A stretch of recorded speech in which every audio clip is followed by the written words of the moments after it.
The Merry Adventures of Robin Hood. Chapter 13. Robin Hood compasses a marriage. And now had come the morning when fair Ellen was to be married, and on which merry Robin had sworn that Allan a Dale should, as it were, eat out of the platter that had been filled for Sir Stephen of Trent. Up rose Robin Hood, blithe and gay, up rose his merry men one and all, and up rose last of all stout Friar Tuck, winking the smart of sleep from out his eyes. Then, while the air seemed to brim over with the song of many birds, all blended together and all joying in the misty morn, each man raved face and hands in the leaping brook, and so the day began. Now, quoth Robin, when they had broken their fast, and each man had eaten his fill, it is time for us to set forth upon the undertaking that we have in hand for today. I will choose me 100 of my good men to go with me, for I may need aid, and thou, Will Scarlet, wilt abide here and be the chief while I am gone. Then searching through all the band, each man of whom crowded forward eager to be chosen, Robin called such as he wished by name, until he had 100 of stout fellows, the very flower of his yeomanry. Besides Little John and Will Stutely were nigh all those famous lads of whom I have already told you. Then, while those so chosen ran leaping, full of joy, to arm themselves with bow and shaft and broadsword, Robin Hood stepped aside into the covert, and there donned a gay, beribboned coat such as might have been worn by some strolling minstrel, and slung a harp across his shoulder, the better to carry out that part. All the band stared and many laughed, for never had they seen their master in such a fantastic guise before. Truly, quoth Robin, holding up his arms and looking down at himself, I do think it be somewhat of a gay, gaudy, grasshopper dress, but it is a pretty thing for all that, and doth not ill befit the turn of my looks, albeit I wear it but for the nonce. But stay, Little John, here are 2 bags that I would have thee carry in thy pouch for the sake of safekeeping. I can ill care for them myself beneath this motley. Why, master, quoth Little John, taking the bags and weighing them in his hand, here is the chink of gold. Well, what an there be, said Robin. It is mine own coin, and the band is none the worse for what is there. Come, busk ye, lads. And he turned quickly away. Get ye ready straightway. Then gathering the 100 together in a close rank, in the midst of which were Allan a Dale and Friar Tuck, he led them forth upon their way from the forest shades. So they walked on for a long time till they had come out of Sherwood and to the vale of Rotherstream. Here were different sights from what one saw in the forest. Hedgerows, broad fields of barley corn, pasture lands rolling upward till they met the sky and all dotted over with flocks of white sheep, hayfields whence came the odor of new-mown hay that lay in smooth swathes over which skimmed the swifts in rapid flight. Such they saw, and different was it, I wot, from the tangled depths of the sweet woodlands, but full as fair. Thus Robin led his band, walking blithely with chest thrown out and head thrown back, snuffing the odors of the gentle breeze that came drifting from over the hayfields. Truly, quoth he, the dear world is as fair here as in the woodland shades.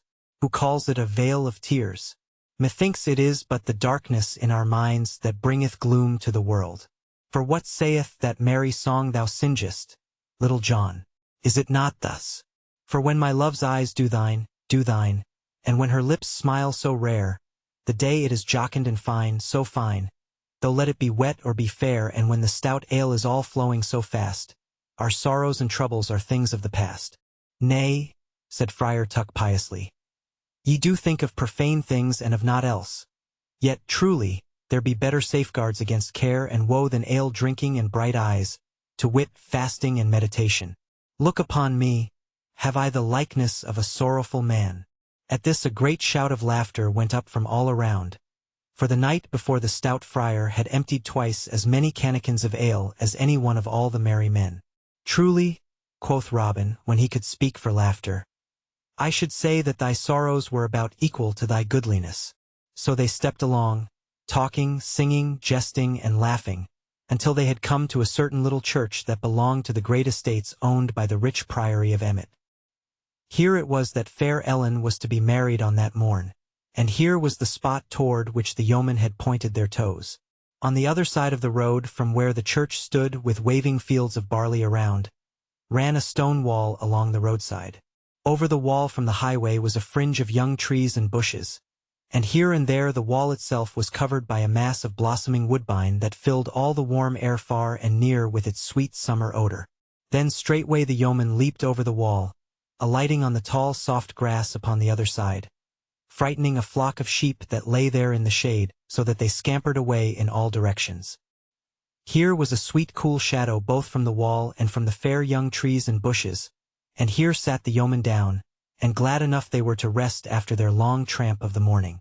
Now, quoth Robin, I would have one of you watch and tell me when he sees anyone coming to the church, and the one I choose shall be young David of Doncaster. So get thee upon the wall, David, and hide beneath the woodbine so as to keep watch. Accordingly young David did as he was bidden, the others stretching themselves at length upon the grass, some talking together and others sleeping. Then all was quiet save only for the low voices of those that talked together, and for Alan's restless footsteps pacing up and down, for his soul was so full of disturbance that he could not stand still, and saving, also, for the mellow snoring of Friar Tuck, who enjoyed his sleep with a noise as of one sawing softwood very slowly. Robin lay upon his back and gazed aloft into the leaves of the trees, his thought leagues away, and so a long time passed. Then up spoke Robin, Now tell us, young David of Doncaster, what dost thou see? Then David answered, I see the white clouds floating, and I feel the wind a-blowing, and 3 black crows are flying over the wold, but naught else do I see, good master. So silence fell again, and another time passed, broken only as I have said, till Robin, growing impatient, spake again. Now tell me, young David, what dost thou see by this? And David answered, I see the windmills swinging and 3 tall poplar trees swaying against the sky, and a flock of fieldfares are flying over the hill, but naught else do I see, good master. So another time passed, till at last Robin asked young David once more what he saw, and David said, I hear the cuckoo singing, and I see how the wind makes waves in the barley field. And now over the hill to the church cometh an old friar, and in his hands he carries a great bunch of keys, and lo, now he cometh to the church door. Then up rose Robin Hood and shook Friar Tuck by the shoulder. Come, rouse thee, holy man, cried he, whereupon, with much grunting, the stout Tuck got to his feet. Marry, bestir thyself, quoth Robin, for yonder, in the church door, is one of thy cloth. Go thou and talk to him, and so get thyself into the church, that thou mayst be there when thou art wanted. Meantime Little John will stoutly, and I will follow thee anon. So Friar Tuck clambered over the wall, crossed the road, and came to the church, where the old friar was still laboring with the great key, the lock being somewhat rusty and he somewhat old and feeble. Hello, brother, quoth Tuck, let me aid thee. So saying, he took the key from the other's hand and quickly opened the door with a turn of it. Who art thou, good brother? Asked the old friar, in a high, wheezing voice. Whence comest thou, and whither art thou going? And he winked and blinked at stout Friar Tuck like an owl at the sun. Thus do I answer thy questions, brother, said the other. My name is Tuck, and I go no farther than this spot, if thou wilt haply but let me stay while this same wedding is going forward. I come from Fountain Dale and, in truth, am a certain poor hermit, as one may say, for I live in a cell beside the fountain blessed by that holy Saint Ethelrada. But, if I understand aught, there is to be a gay wedding here today. So, if thou mindest not, I would fain rest me in the cool shade within, for I would like to see this fine sight. Truly, thou art welcome, brother, said the old man, leading the way within. Meantime, Robin Hood, in his guise of harper, together with Little John and Will Stutely, had come to the church. Robin sat him down on a bench beside the door, but Little John, carrying the 2 bags of gold, went within, as did Will Stutely. So Robin sat by the door, looking up the road and down the road to see who might come, till, after a time, he saw 6 horsemen come riding sedately and slowly, as became them, for they were churchmen in high orders. Then, when they had come nearer, Robin saw who they were and knew them. The first was the Bishop of Hereford, and a fine figure he cut, I wot. His vestments were of the richest silk, and around his neck was a fair chain of beaten gold. The cap that hid his tonsure was of black velvet, and around the edges of it were rows of jewels that flashed in the sunlight, each stone being set in gold. His hose were of flame-colored silk, and his shoes of black velvet, the long, pointed toes being turned up and fastened to his knees, and on either instep was embroidered a cross in gold thread. Beside the bishop rode the prior of Emmet upon a mincing palfrey. Rich were his clothes also, but not so gay as the stout bishop's. Behind these were two of the higher brethren of Emmet, and behind these again two retainers belonging to the bishop. For the Lord Bishop of Hereford strove to be as like the great barons as was in the power of one in holy orders. When Robin saw this train drawing near, with flash of jewels and silk and jingle of silver bells on the trappings of the nags, he looked sourly upon them. Quoth he to himself, "Yon bishop is over-gaudy for a holy man. I do wonder whether his patron, who, methinks, was St. Thomas, was given to wearing golden chains about his neck, silk clothing upon his body, and pointed shoes upon his feet, the money for all of which, God wot, hath been wrung from the sweat of poor tenants. Bishop, bishop, thy pride may have a fall ere thou wottest of it." So the holy men came to the church, the bishop and the prior jesting and laughing between themselves about certain fair dames, their words more befitting the lips of laymen, methinks, than holy clerks. Then they dismounted, and the bishop, looking around, presently caught sight of Robin standing in the doorway. "Hillo, good fellow," quoth he in a jovial voice. "Who art thou that struttest in such gay feathers?" "A harper am I from the north country," quoth Robin, "and I can touch the strings, I wot, as never another man in all merry England can do. Truly, good Lord Bishop, many a knight and burgher, clerk and layman, have danced to my music willy-nilly, and most times greatly against their will. Such is the magic of my harping. Now this day, my Lord Bishop, if I may play at this wedding, I do promise that I will cause the fair bride to love the man she marries with a love that shall last as long as that twain shall live together." "Ah, is it so?" cried the bishop. "Meanest thou this in sooth?" And he looked keenly at Robin, who gazed boldly back again into his eyes. "Now, if thou wilt cause this maiden, who hath verily bewitched my poor cousin Stephen, thus to love the man she is to marry, as thou say'st thou canst, I will give thee whatsoever thou wilt ask me in due measure. Let me have a taste of thy skill, fellow." "Nay," quoth Robin, "my music cometh not without I choose, even at a lord bishop's bidding. In sooth, I will not play until the bride and bridegroom come." "Now thou art a saucy varlet to speak so to my crest," quoth the bishop, frowning on Robin. "Yet I must needs bear with thee. Look, prior, hither cometh our cousin Sir Stephen, and his lady-love." And now, around the bend of the highroad, came others riding upon horses. The first of all was a tall, thin man of knightly bearing, dressed all in black silk, with a black velvet cap upon his head, turned up with scarlet. Robin looked, and had no doubt that this was Sir Stephen, both because of his knightly carriage and of his grey hairs. Beside him rode a stout Saxon franklin, Ellen's father, Edward of Deerwold. Behind those two came a litter borne by two horses, and therein was a maiden whom Robin knew must be Ellen. Behind this litter rode 6 men-at-arms, the sunlight flashing on their steel caps as they came jingling up the dusty road. So these also came to the church, and there Sir Stephen leaped from his horse and, coming to the litter, handed fair Ellen out therefrom. Then Robin Hood looked at her, and could wonder no longer how it came about that so proud a knight as Sir Stephen of Trent wished to marry a common franklin's daughter. Nor did he wonder that no ado was made about the matter, for she was the fairest maiden that ever he had beheld. Now, however, she was all pale and drooping, like a fair white lily snapped at the stem. And so, with bent head and sorrowful look, she went within the church, Sir Stephen leading her by the hand. "Why dost thou not play, fellow?" quoth the bishop, looking sternly at Robin.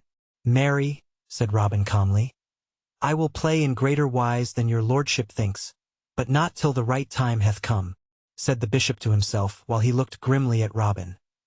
"When this wedding is gone by, I will have this fellow well whipped for his saucy tongue and bold speech." And now fair Ellen and Sir Stephen stood before the altar, and the bishop himself came in his robes and opened his book, whereat fair Ellen looked up and about her in bitter despair, like the fawn that finds the hounds on her haunch. Then, in all his fluttering tags and ribbons of red and yellow, Robin Hood strode forward. 3 steps he took from the pillar whereby he leaned, and stood between the bride and bridegroom. "Let me look upon this lass," he said in a loud voice. "Why, how now? What have we here? Here be lilies in the cheeks, and not roses such as befit a bonny bride.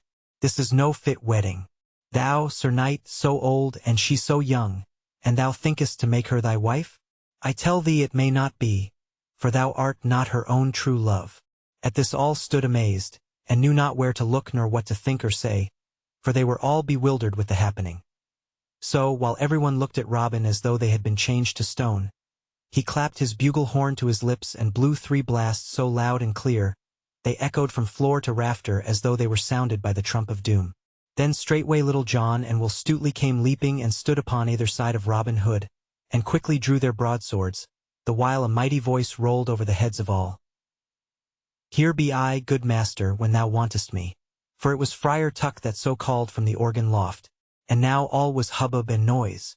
Stout Edward strode forward raging, and would have seized his daughter to drag her away, but Little John stepped between and thrust him back. "Stand back, old man," said he. "Thou art a hobbled horse this day." "Down with the villains!" cried Sir Stephen, and felt for his sword, but it hung not beside him on his wedding day. Then the men-at-arms drew their swords, and it seemed like that blood would wet the stones. But suddenly came a bustle at the door and loud voices. Steel flashed in the light, and the crash of blows sounded. The men-at-arms fell back, and up the aisle came leaping 18 stout yeomen all clad in Lincoln green, with Allan a Dale at their head. In his hand he bore Robin Hood's good stout trusty bow of yew, and this he gave to him, kneeling the while upon one knee. Then up spake Edward of Deerwold in a deep voice of anger. "Is it thou, Allan a Dale, that hath bred all this coil in a church?" "Nay," quoth merry Robin, "that have I done, and I care not who knoweth it, for my name is Robin Hood." At this name a sudden silence fell. The Prior of Emmet and those that belonged to him gathered together like a flock of frightened sheep when the scent of the wolf is nigh, while the Bishop of Hereford, laying aside his book, crossed himself devoutly. "Now heaven keep us this day," said he, "from that evil man." "Nay," quoth Robin, "I mean you no harm, but here is fair Ellen's betrothed husband, and she shall marry him or pain will be bred to some of you." Then up spake stout Edward in a loud and angry voice. "Now I say nay. I am her father, and she shall marry Sir Stephen and none other." Now all this time, while everything was in turmoil about him, Sir Stephen had been standing in proud and scornful silence. "Nay, fellow," said he coldly, "thou mayst take thy daughter back again. I would not marry her after this day's doings could I gain all merry England thereby. I tell thee plainly, I loved thy daughter, old as I am, and would have taken her up like a jewel from the sty. Yet, truly, I knew not that she did love this fellow, and was beloved by him. Maiden, if thou dost rather choose a beggarly minstrel than a high-born knight, take thy choice. I do feel it shame that I should thus stand talking amid this herd, and so I will leave you." Thus saying, he turned and, gathering his men about him, walked proudly down the aisle. Then all the yeomen were silenced by the scorn of his words. Only Friar Tuck leaned over the edge of the choir loft and called out to him ere he had gone, "Good den, Sir Knight. Thou wottest old bones must alway make room for young blood." Sir Stephen neither answered nor looked up, but passed out from the church as though he had heard not, his men following him. Then the Bishop of Hereford spoke hastily. "I, too, have no business here, and so will depart." And he made as though he would go. But Robin Hood laid hold of his clothes and held him. "Stay, my Lord Bishop," said he. "I have yet somewhat to say to thee." The bishop's face fell, but he stayed as Robin bade him, for he saw he could not go. Then Robin Hood turned to stout Edward of Deerwold, and said he, "Give thy blessing on thy daughter's marriage to this yeoman, and all will be well. Little John, give me the bags of gold. Look, farmer. Here are 200 bright golden angels. Give thy blessing, as I say, and I will count them out to thee as thy daughter's dower. Give not thy blessing, and she shall be married all the same, but not so much as a cracked farthing shall cross thy palm. Choose." Then Edward looked upon the ground with bent brows, turning the matter over and over in his mind. But he was a shrewd man and one, withal, that made the best use of a cracked pipkin. So at last he looked up and said, but in no joyous tone. If the wench will go her own gait, let her go. I had thought to make a lady of her. Yet if she chooses to be what she is like to be, I have naught to do with her henceforth. Nor earthless I will give her my blessing when she is duly wedded. It may not be, spake up one of those of Emmet. The banns have not been duly published, neither is there any priest here to marry them. How sayst thou? Roared Tuck from the choir loft. No priest? Marry, here stands as holy a man as thou art. Any day of the week, a clerk in orders, I would have thee know. As for the question of banns, stumble not over that straw, brother, for I will publish them. So saying, he called the banns, and, says the old ballad, lest 3 times should not be enough, he published them 9 times o'er. Then straightway he came down from the loft and forthwith performed the marriage service. And so Allen and Ellen were duly wedded. And now Robin counted out 200 golden angels to Edward of Deerwold, and he, upon his part, gave his blessing, yet not, I wot, as though he meant it with overmuch good will. Then the stout yeoman crowded around and grasped Allen's palm, and he, holding Ellen's hand within his own, looked about him all dizzy with his happiness. Then at last jolly Robin turned to the Bishop of Hereford, who had been looking on at all that passed with a grim look.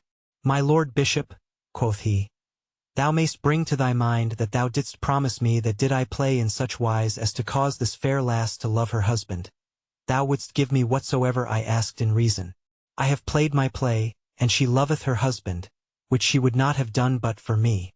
So now fulfill thy promise. Thou hast upon thee that which, methinks, thou wouldst be the better without. Therefore, I pry thee, give me that golden chain that hangeth about thy neck as a wedding present for this fair bride. Then the bishop's cheeks grew red with rage and his eyes flashed. He looked at Robin with a fell look, but saw that in the yeoman's face which bade him pause. Then slowly he took the chain from about his neck and handed it to Robin, who flung it over Ellen's head so that it hung glittering about her shoulders. Then said merry Robin, I thank thee on the bride's part, for thy handsome gift, and truly thou thyself art more seemly without it. Now, shouldst thou ever come nigh to Sherwood, I much hope that I shall give thee there such a feast as thou hast ne'er had in all thy life before. May heaven forfend, cried the bishop earnestly, for he knew right well what manner of feast it was that Robin Hood gave his guests in Sherwood Forest. But now Robin Hood gathered his men together, and, with Allen and his young bride in their midst, they all turned their footsteps toward the woodlands. On the way thither Friar Tuck came close to Robin and plucked him by the sleeve. Thou dost lead a merry life, good master, quoth he. But dost thou not think that it would be for the welfare of all your souls to have a good stout chaplain, such as I, to oversee holy matters? Truly, I do love this life mightily. At this merry Robin Hood laughed amain, and bade him stay and become one of their band if he wished. That night there was such a feast held in the greenwood as Nottinghamshire never saw before. To that feast you and I were not bidden, and pity it is that we were not. So, lest we should both feel the matter the more keenly, I will say no more about it.